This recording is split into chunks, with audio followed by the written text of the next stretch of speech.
This is Forensic Anthropology for Rise of Civilization, Part 2. Excuse me, I have a cold. Determining age. So how can we tell a person's age, meaning how old they were when they died? You could read through this, and basically there are a lot of ways that we're going to go through in order to tell age of a person. One way is by looking at the sutures.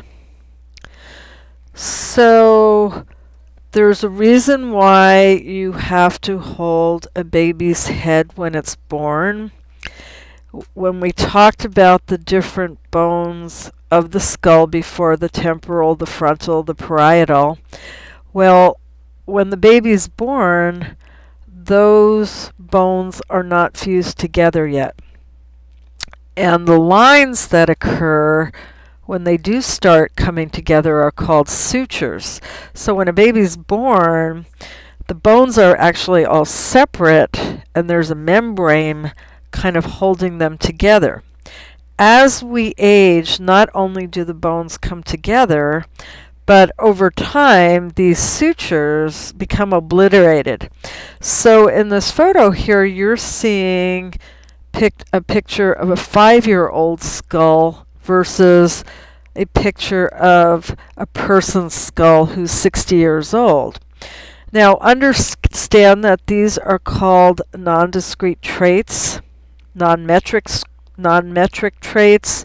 So it means that we're just kind of looking at these things and we can ballpark it, but you could never make an identification just on any one non-metric trait. Okay, here's another picture of a neonate versus a child of 5.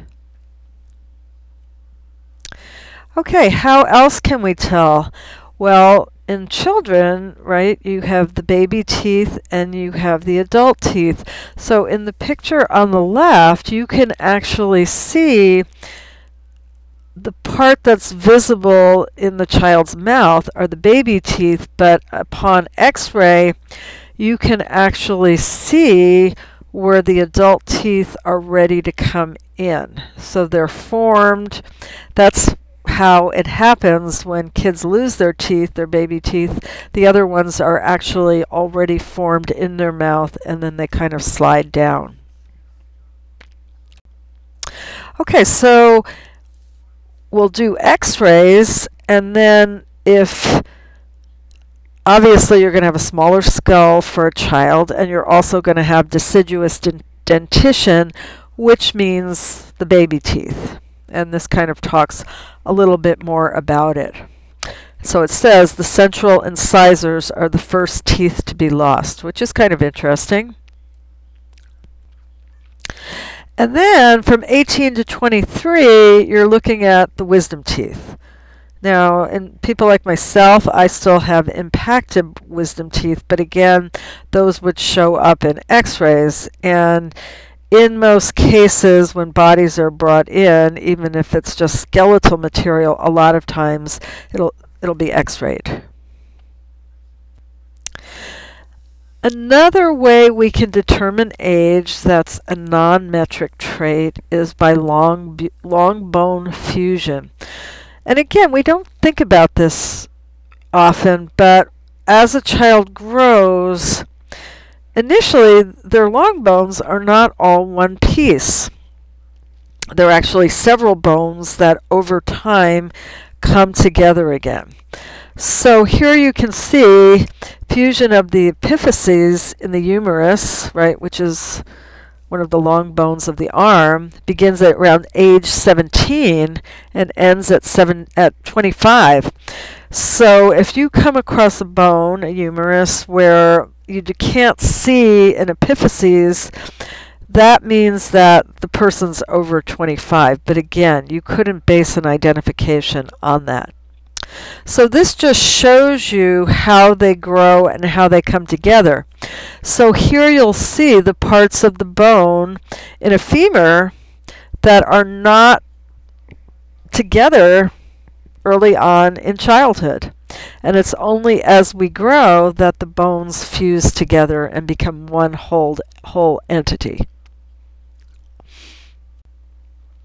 And here's a guide that tells you the ages when these bones actually come together. So again, this is a ballpark. Not everyone is the same. And here you can see head of femur between 16 and 19. Distal radius 18 and 21. So they will give you some kind of range on these, but it's a hint. Here's another thing about fusion. So here again you see the top of the femur. So in a child, those are going to be separate bones, and you're going to actually see the line, and as the person grows, you know, they're going to come together more. These are more, how can I say it, a little bit more advanced, but you can look at the vertebra in children. You can also tell by the epiphysis of the clavicle. Yeah, we don't really use this that much, but again, if you have nothing else, this might help you. Here is one of the vertebrae again. Now, what a lot of people don't know about is the pubic symphysis. And you know, the general rule of thumb is the older you become, the more brittle your bones become. So here's the pubic symphysis of someone that's between 60 and 70 years old. So you might ask yourself, where is the pubic symphysis? Well, it's right here at the base of the pelvis. And so here are pictures of it. And so we actually have pictures we can compare it to.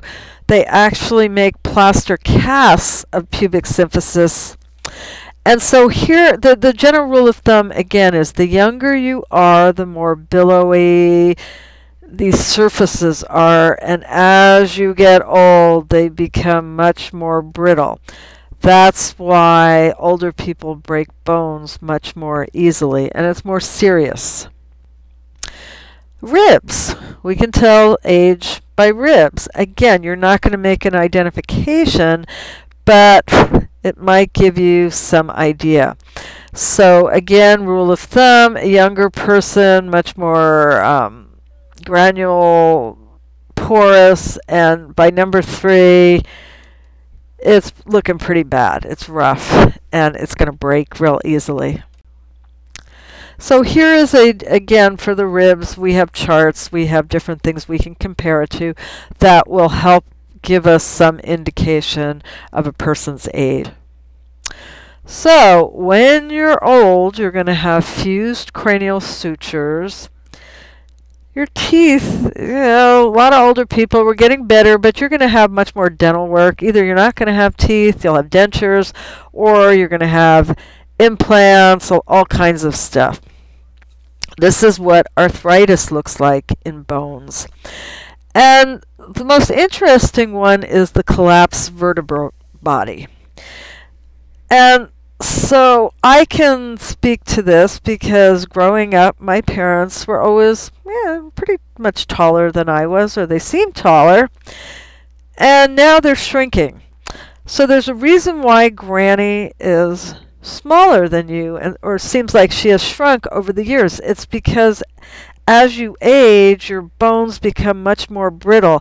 In the vertebral column, they actually start compressing.